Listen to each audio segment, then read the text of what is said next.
Hello dear students, I am Dr. Garima Srivastava from Lal Bahadur Shastri College, Lucknow. Now training is an important aspect. Training is a process to develop the skill sets, to enhance the skill sets of an employee. Today's topic is training and development of in international context. Now, we need to understand what exactly training and development is. Now, when we talk about the two terms, there is a lot of difference between training and development. When we talk about training, it means enhancing the already existing skill sets in the person. So, training can be referred to as educational activities within a company created to enhance the knowledge and skills of the employees. While when we talk about development, it involves the enhancement of the skills that are already there in the organization, in the employee. So, for example, we can say development of leadership skills. A person is already leading a team in the organization, he is already a leader in that team. So, telling him more about leadership, telling him more about the styles of leadership will enhance his skills of leadership. He will try to take up new skill sets while performing his activities as a leader. HR management role regarding training and development includes providing orientation, evaluating performance, assigning appropriate training, handling succession planning and improving organization's process. So, when we talk about human resource management role in training and development, why do we go for training? Why do we go for development of people in the organization? Is it required? It is definitely required to enhance their skill sets. It will be required to give them a growth. It will be required to give them motivation in the organization. So, training is more and more related to the performance factor, so as to increase the efficiency or the productivity of the employees. It is related to a factor that this training will lead to your promotion, this will lead to certainly high level of designation in the organization structure. And when we talk about high level of designation in the organization structure, it is related to increase in compensation package. Then over here we talk about expatriate training. Now, because we are talking training in terms of international context, we need to understand what expatriate training is. Expatriate is a person who is moving from home country's position to the host country. So, this expatriate, the person, he will be needed to train in a lot of factors, because he is going to face a different kind of environmental factors when he is moving to the home country, host country. So, MNCs offer cross cultural training, that is CCT. Sometimes what happens, large companies, large MNCs, they offer cross cultural trainings to the expatriates. This is a very important kind of training when we talk about planned intervention. Now, planned intervention means the person is given a knowledge, he is given an information about what kind of culture he is going to face in the host country. So, if he is already aware of this changed culture in the host country, he will be able to adjust himself, he will be able to flexibly adapt the various techniques, various styles of management in that host country. It will be he will be able to apply his knowledge, his skill sets in that host country, and ultimately what will happen, it will lead to higher productivity, it will lead to higher efficiency of that person. It will help him to achieve life satisfaction in an unfamiliar host culture. So, because he is already aware of this host culture, he will be able to adjust himself, and ultimately while adjusting he will try to derive more and more satisfaction, because he will be more effective for his organization. So, effectiveness of a CCT is reflected by cognitive, affective and behavioral changes. Why do we say it is affected by cognitive affective?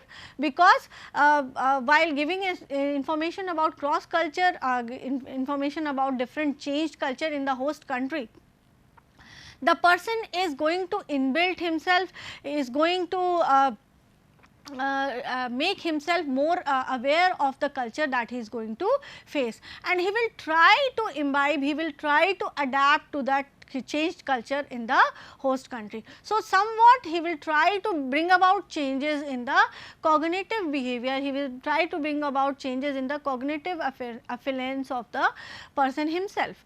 This particular, if he will try to change his values, he will try to change the different thinking or the thought process that he was having in for that host country, this will ultimately bring about changes in his behavior. So, the person who is going to be an expatriate for the next 2 to 5 years for an organization, this person should be very much flexible in his cognitive adaptation, his behavioral adaptation, because he is going to face a lot of changes in the host country, and that those changes cannot be coped up without bringing about changes in the behavior of the individual himself.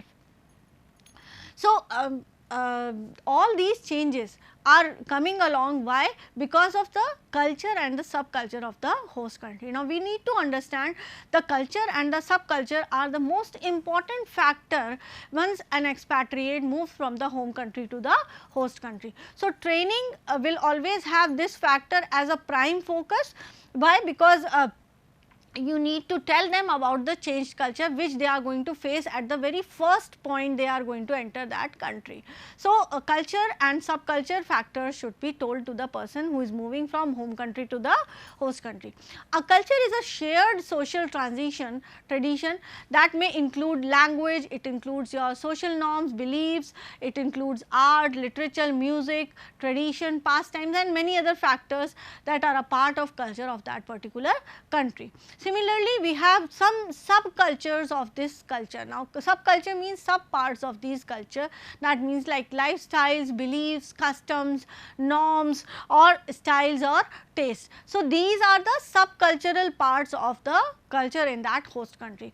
So, while giving training, while starting to train the employee by moving from home country to the host country, it becomes important that different factors of culture and subculture need to be told to the person. Now, for this understanding of culture, we have a very good diagram given by HOFSTEDE'S. He has given cultural dimensions, and the study of these dimensions will help human resource management department to understand how far the person is flexible in adapting the culture of the host country. Now, when we talk about culture, he should be more and more more inclined towards a high power distance. Now, PDI means power distance index. Power distance index means how people look for authoritative people, how far they are influenced with these authoritative people.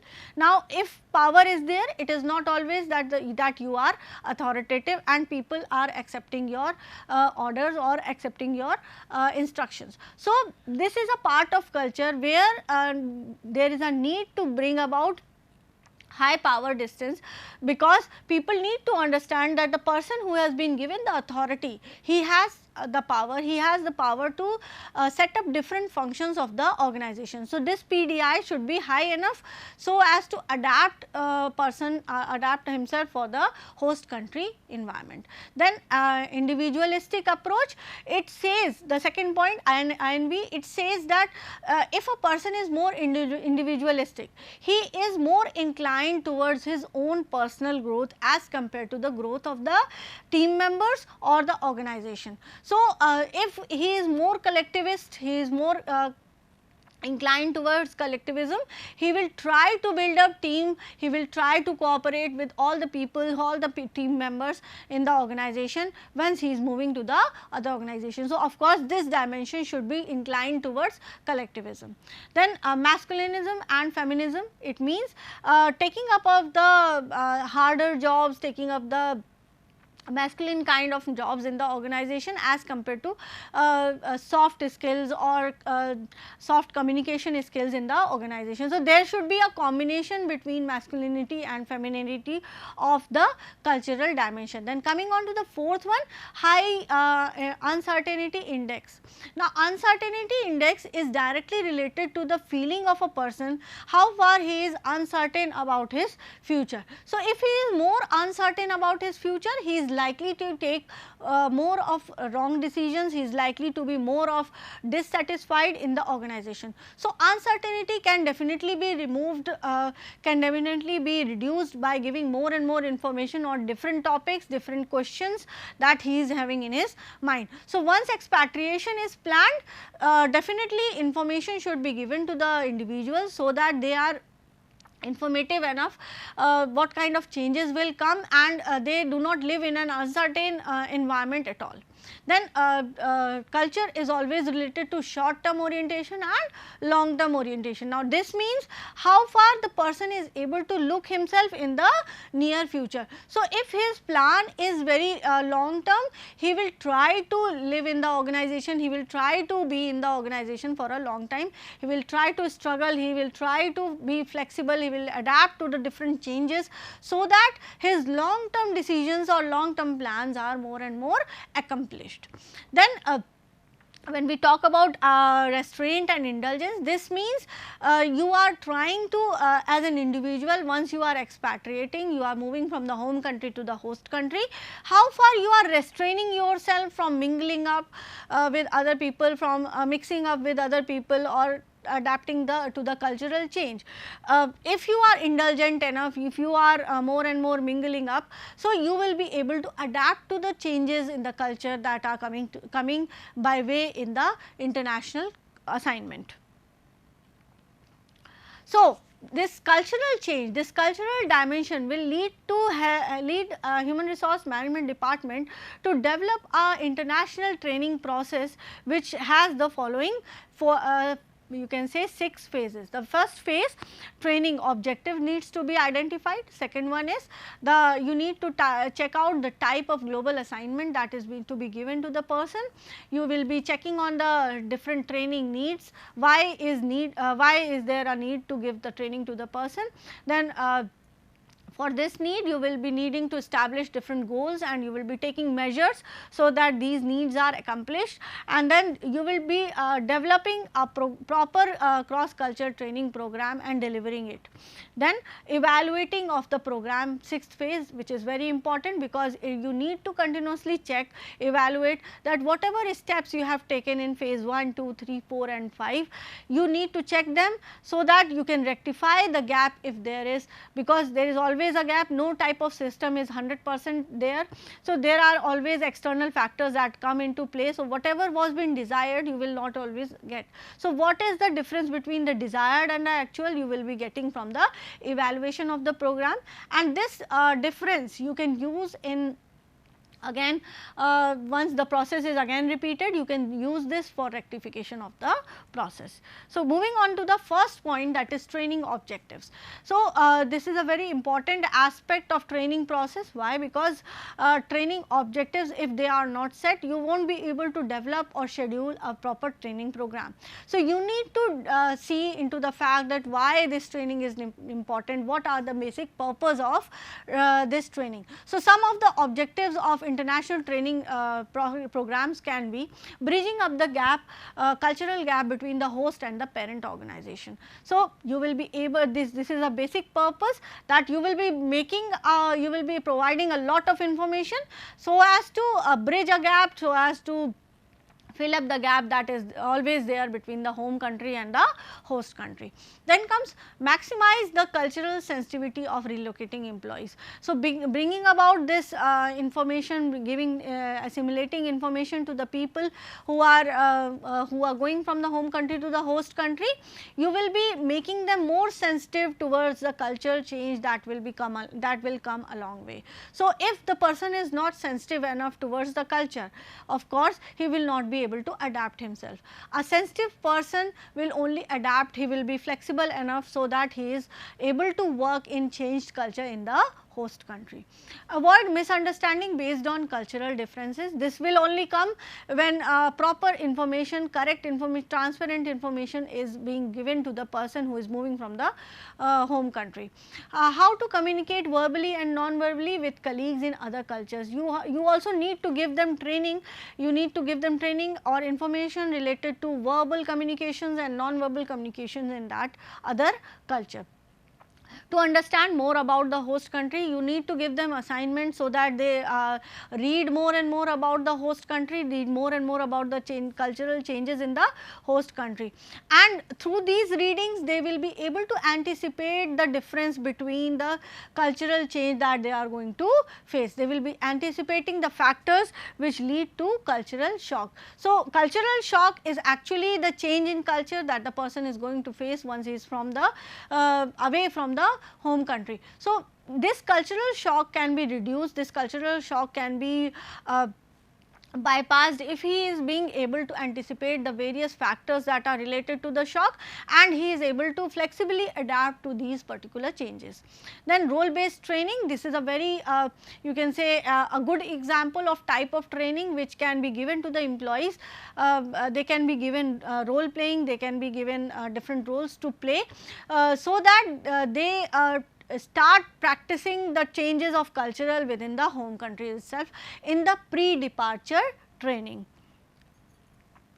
Then secondly, second phase of the training program, the type of global assignments. So, when once we are trying to take up international training programs, there can be following types of global assignments that can be given to the people who are moving from the home country to the host country. So, very first one is Chief Executive Officer, is a subsidiary manager who oversees and directs the entire subsidiary operation. So, this person has a very prime position in the organization once he is moving from the home country. Why? Because he is going to handle, he is going to directly see all the subsidiary operations in the host country. So, this can be the very first kind of assignment that he can be given. Second is structure reproducer. Now, when we talk about structure, it means the structure of the organization. Now, of course, if you are going to set up a subsidiary in the other home country, you will other host country, you will be definitely preparing a organization structure on which you will be working, under which all the programs or all the hirings of that particular organization will be done. So, this structure reproducer, what he does, he continuously analyzes the structure of the home country organization as well as the different structures that are present in the host country. He compares them and tries to bring out, he tries to reproduce a kind of structure which is more adaptable as compared to the home country. That means, it is more on the lines of the home country organization structure, and it is also not hindering any kind of you can say structural problems that will come along in the host country. So, this structure reproducer will have to continuously check, he has to continuously arrange for information so that he is able to compare the structure of the home country organization with those of the other organizations that are present in the host country. Then comes troubleshooter. He is an individual who is sent to the foreign subsidiary to analyze, solve a specific problem. This kind of assignment, it needs to be given to some of the people. Why? Because once you are in the host country, you will start facing, as an expatriate, people start facing different kinds of problem. So, this troubleshooter, this person will have sufficient kind of knowledge, sufficient information about the changed environment of that host country, and he will be kind of you can say a sea of information where you can come, you can put up questions, and he will be able to answer those questions to a lot of extent. So, this troubleshooter, this person needs to be pre-trained about various facts related to political aspects, law aspects, environmental aspects, or other customer aspects, product aspects, or information about all the other aspects that the people like CEO or the structural reproducer can come to him and put up different questions which he needs to answer through his information.